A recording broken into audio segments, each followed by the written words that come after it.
There has always been a part of me that has suspected that I would see the end of the world as we know it in my lifetime. It seemed built into the situation, a certainty of population dynamics, the inevitable end to Mr. Malthus' musings. At some point, we would near the sun, our wings would fail, and we would plummet back to the earth. This is Peak Moment. We are living at a peak of human innovation, information, wealth, and health. But we're also at a peak of population and consumption, with rising temperatures and declining resources fueled by cheap oil and gas. Peak Moment Television, bringing you examples of positive responses to energy decline and climate change through local community action. Hi, welcome to Peak Moment. I'm Janaea Donaldson, and you're listening to the first bi-local, transcontinental Peak Moment show. I'm in Nevada City, California, and my guests are in Asheville, North Carolina. They're the filmmakers of the just-out film, What a Way to Go, Life at the End of Empire. I'm going to be speaking with Sally Erickson, the producer, and Tim Bennett, the writer and director of this film. Thanks for joining me, Tim, Sally. Thank you. Thanks for having us. Thanks for having us, Janaea. You've created a phenomenal film, which we've got the chance to see. It's a very moving film, a very personal film, and you have tackled the biggest issues facing all of us on the planet today, from climate change to energy decline to potential collapse. We'd like to know, Tim, where did this idea come from? What led you to create this documentary? It's one of the things that I talk about in the film at the beginning. There's a way in which I've always had a sense that I was born in very unusual times, and I think I began to get conscious of that in the late 80s when I was in a situation where I was hearing and reading a good deal about the ozone hole and climate change. And those both, they really struck me as huge and serious problems, and I began doing research, and I got fairly active in environmental issues at that time. But I was very busy raising small children as well, so it was a long journey to get from there to here. You're obviously encompassed. So you came to doing the film fairly recently. Sally, where did you fit into that picture? Well, about 6 months before I met Tim, I read Tom Hartman's book, The Last Hours of Ancient Sunlight, and it kind of smacked me right between the eyes with how we had come to a turning point in the history of this civilization, where we were not only running out of resources of every sort, but destroying the ecosystem and suffering incredible social problems as well. And nobody was really talking about it. And so when I found out that Tim had this pet documentary project in the back of his head, I resonated with it, and we came together and decided it was time to start the conversation in a deep and profound way. So both of you are talking about climate change, peak oil or energy decline, and all of the repercussions of our basically using up the planet. There are a lot of films that are starting to come out, like Inconvenient Truth, that have the litany of all of those ills, pollution, toxicity. And your film has a lot of wonderful imagery from old movies and cartoons and your home movies and so on, depicting all of that. But you don't stop there. What I see that's really a rich contribution is you're also looking at, why is that so? So my guess is, tell me is this true, that you did a lot of reading, a lot of research in putting into this film. We did. We show in What a Way to Go a huge stack of books that comprise the reading that we did. Yeah, we were trying to do two things. We were trying were trying to see what happened when you looked at everything at once, because we saw in the world that people were focusing on one or two issues at a time, and I kept standing off to the side saying, yeah, but what about this? What about this? You can't talk about this without talking about this as well.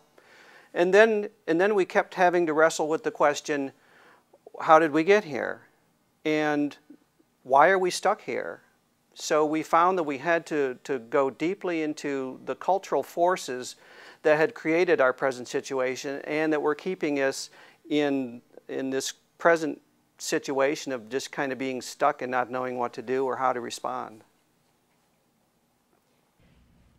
I'll add to that. It seemed like Tim mentioned, something different happens when you look at everything all at once. You start to realize that these aren't isolated problems, that they're all symptomatic of a culture that has gone bankrupt, where the resource depletion and the pollution as a result of having depleted or used half the fossil fuels now, that's just a symptom on a physical level. But what's also happened is we've got a culture that's bankrupt, that's based on acquiring stuff instead of on relationship with one another and on relationship with the most basic things that human life is about, the natural world, creating a culture that could last for hundreds and thousands of generations instead of only decades. And I think we kind of had a sense that deep down, lots of people knew, lots of people were experiencing it, but nobody was really labeling it and saying, this culture is not only toxic and not sustainable, but it's deadening us as human beings. We've lost what it means to be human. Yes, yes, yes. Why don't we take a moment and show the trailer from your film so people get a little bit of a sense of some of the ideas and thinkers. I'll add that this trailer, though it has those thinkers, is not all of what this film was about. It's not just a bunch of talking heads. Let's watch. All signs are that we may be facing a kind of global economic collapse because of peak oil. The amount of carbon dioxide that we're putting out into the atmosphere is rising to a point now where most scientists would agree that we may be at a sort of tipping point. Now we're seeing an order of extinctions now that ranks with the great catastrophes on the planet. It is possible to exceed carrying capacity, but only temporarily. We got to the peak, and there's trouble all around us. What should we do? Dominion over the earth in Genesis didn't mean to leave this pillaged and smoking. 200 species a day. This is calamitous. Is it just all going to end, and is that going to be the solution? In some ways, we're in a culture of 2-year-olds where we just won't look at the limits. Everything that we receive, everything we see, hear, smell, taste, feel, originates in or is mediated by humans and machines. So if you look at the people who have been assimilated into empire, and if you look at the imperialists themselves, you find an incredible dissociation from reality.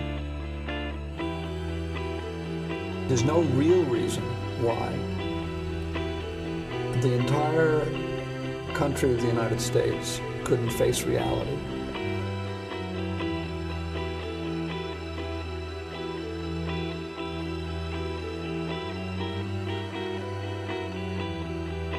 We can't survive apart from the earth.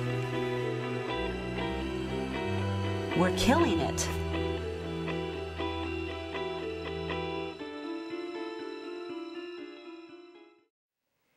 At the end of the trailer here, you say, the empire has no clothes, and you allude to the parable of the child who who sees that the emperor is wearing no clothes, whereas all the adults all around are still holding on to the illusion. Why is that so? You've got Daniel Quinn as one of your speakers here, and I think that we just finished reading Ishmael, and he really points to cultures that haven't bankrupted the earth, that there are other ways of living.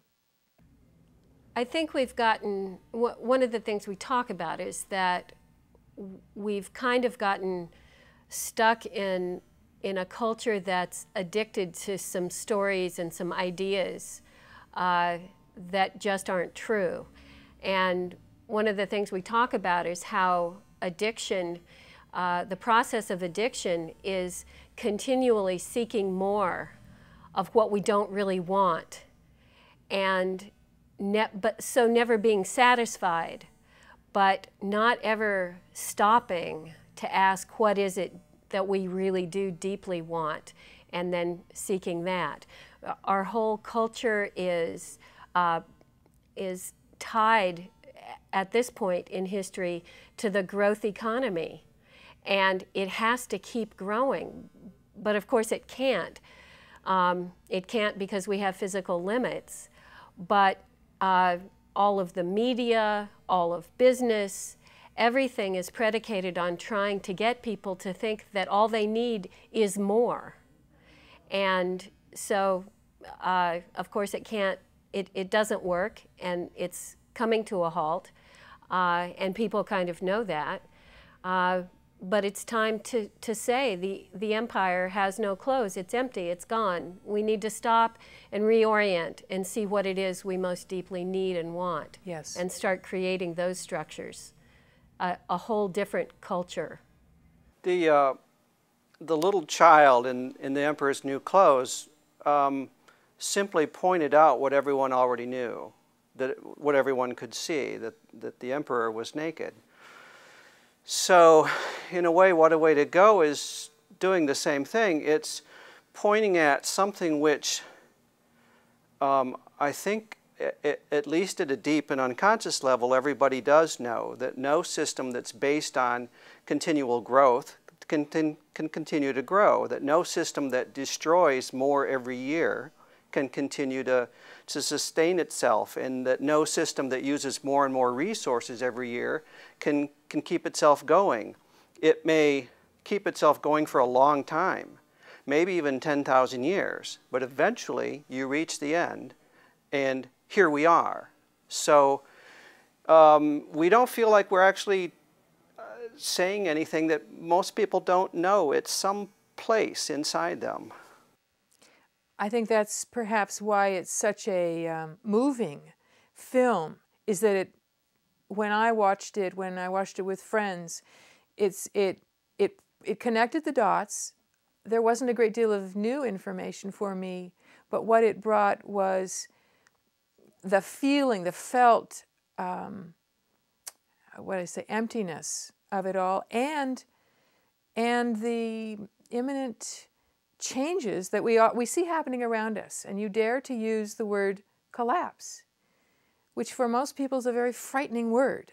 The thought of, we grew up with the notion of infinite progress, as you mentioned. You know, things will keep getting better and better and better. And as you point out, we know down in our guts they aren't getting better and better everywhere. It's not happening. The emperor has no clothes. Empire has no clothes. Daring to say collapse takes some courage. I salute you for that. And I think that that leads me to say that I'm wondering who you think your audience is, because not everybody's going to be ready to hear that kind of idea.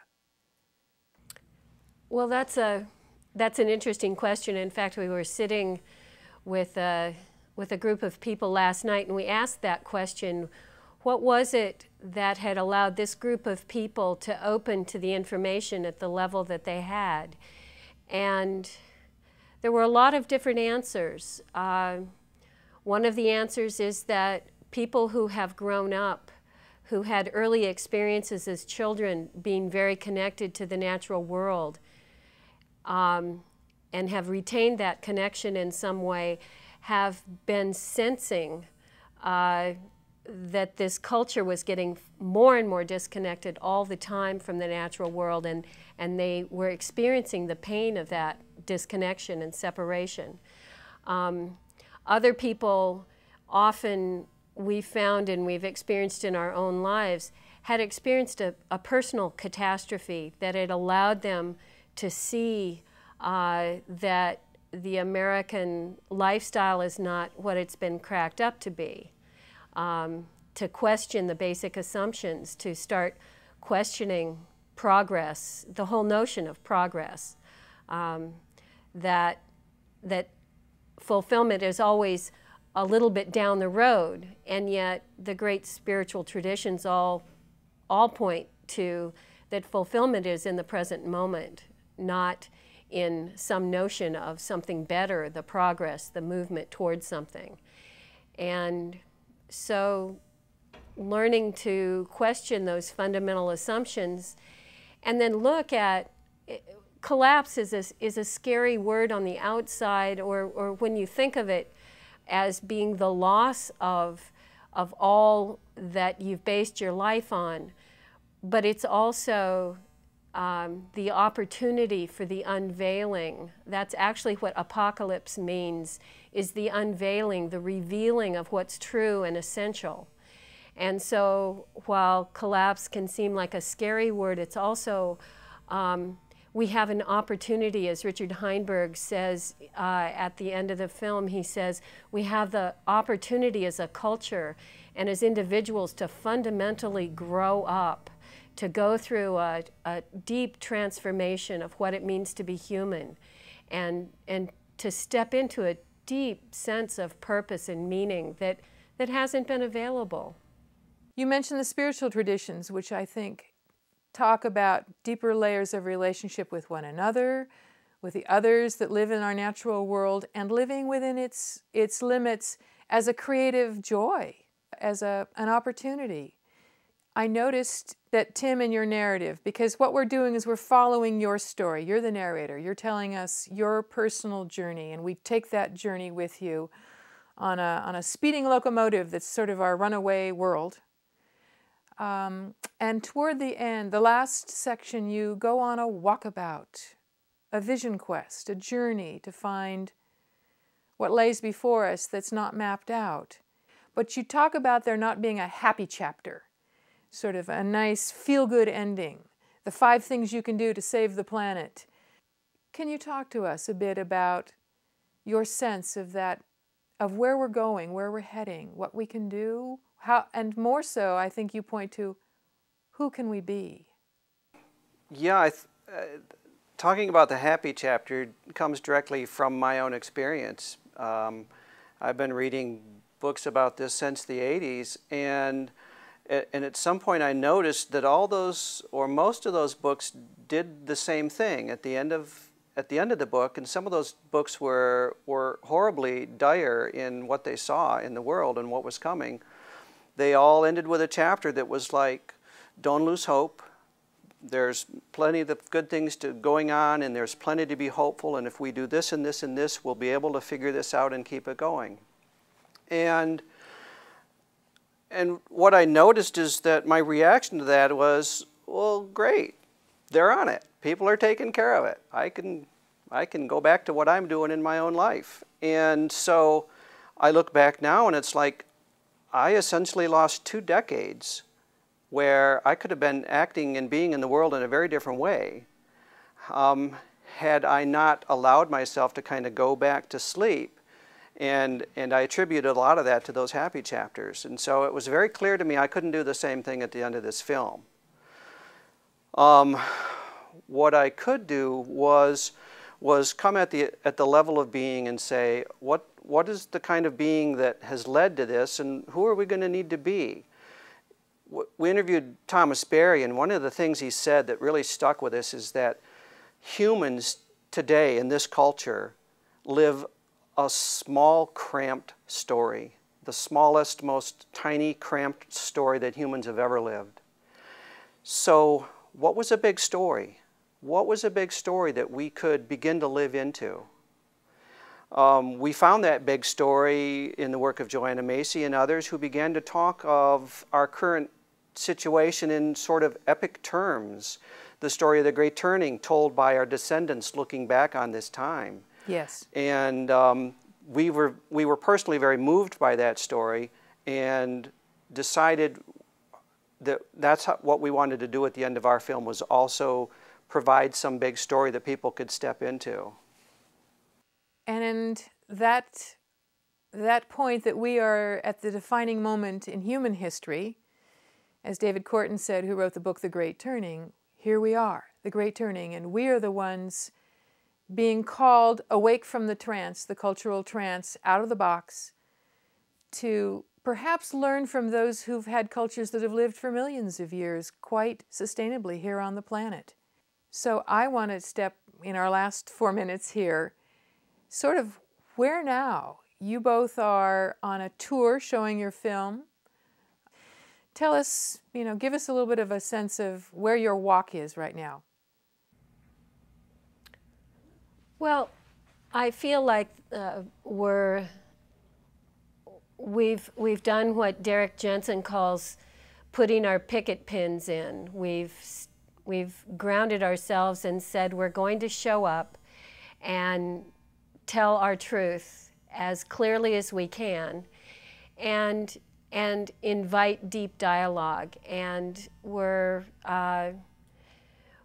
hoping, we're intending that this will start a deep dialogue across the country and internationally, so that people are encouraged to speak what their truth is and start to show up. And so we're kind of open to where that path is going to lead us. Partly it's going to be around the film, and perhaps into doing some in-depth training using the movie as the basis for that, and then using skills in dialogue and community building to help people reconnect with their natural abilities to tap in to collective wisdom that's been lost. But I think we've all got it. I think it's genetically encoded. We know because we have sat in circles for millennia as human beings. We know how to do that. We just have to learn to slow down and reconnect with those deep parts of ourselves. And so we want to help people do that. I think that's an incredible gift you are both bringing through this film and through your openness to where it may lead. I find myself, I'm cheering the notion of deeper dialogue, and I also want to suggest that for people who haven't seen the film yet, who feel like they're ready to view this and look deeply, to go with a friend, to view this with a friend that you trust to share with deeply, because I think there are going to be, for all of us, inner aftershocks as truths continue to hit us about the condition we're in. And to have somebody you trust, or a circle of friends that watch it together and can talk about it, I think that's where we'll get some momentum to have more and more people awakening. This is indeed quite a way to go. Quite a way to go. Any last thoughts? We have about a minute. I think that's a wonderful idea that you have, Janaea, to intentionally bring at least one person that you feel comfortable with, because the movie can be quite emotional and quite confronting, and to leave the movie and not have someone to go talk with could feel kind of isolating. And so I think that's absolutely a wonderful suggestion. And we're hearing that. We're hearing people say that they want to bring the movie to their circle of friends and use it as a springboard for building a closer sense of community, which is, of course, one of the directions that has to happen. We have to relocalize our lives. We won't have fuel to be driving all over the place. We need to rebuild close bonds with one another. That's for sure, and this is one way to start that. Your movie is coming at a perfect time for many people. I want to thank you both. for stepping forward and pulling the veil across, as you said, Tim, so that we're sitting here looking at a naked empire. Thank you both. Thank you for joining us. You're welcome. Thanks for having us. You're watching Peak Moment, community responses for a changing energy future. I'm Janaea Donaldson. Please join us next time.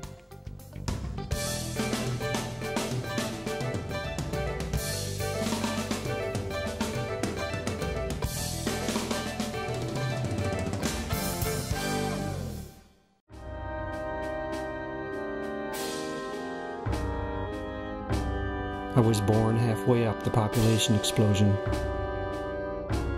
I was born on the slope of rising CO2 levels. I was born in the foothills of a mass extinction. I was born on the rocky rise of oil production.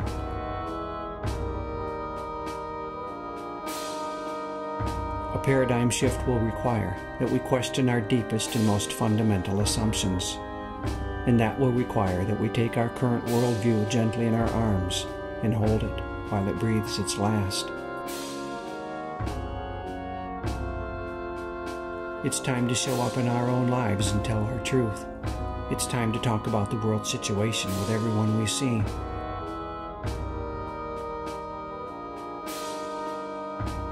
The American lifestyle is unsustainable. That means that it can't be sustained. It's coming to an end.